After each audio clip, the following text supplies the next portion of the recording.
نظام آباد میں دھان کی خریداری میں تاخیر، کسانوں کو شدید مشکلات کا سامنا۔ ریاست تلنگانہ کے ضلع نظام آباد میں دھان کی خریداری کے آخری مرحلے میں بھی کسانوں کو سخت پریشانیوں کا سامنا کرنا پڑ رہا ہے۔ کھیتوں میں دھان کم ہونے کے باوجود کسانوں کو اسے فروخت کرنے میں شدید مشکلات پیش آ رہی ہے۔ کئی دنوں تک کانٹا لگانے کا انتظار کرنے کے بعد بھی جب دھان کی بوریاں ناپ تول کے بعد تیار ہو جاتی ہے، لیکن انہیں میلز تک منتقل کرنے میں مزید تاخیر ہو رہی ہے۔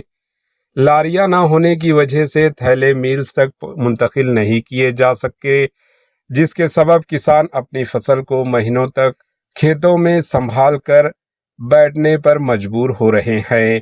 ایک طرف تو کسان 6 مہینے کی محنت سے فصل اگاتے ہیں اور دوسری طرف جب فروخت کا وقت آتا ہے تو خریدار سینٹرز تک لانے سے لے کر میلز تک پہنچانے کے درمیان کئی رکاوٹوں کا سامنا کرتے ہیں۔ Bureau report AHN news. AHN news کے YouTube چینل کو سبسکرائب کریں اور بیل آئیکن کو دبانا نہ بھولیں تاکہ آپ کو ہر نئی آنے والی ویڈیو کا نوٹیفیکیشن بر وقت مل سکے۔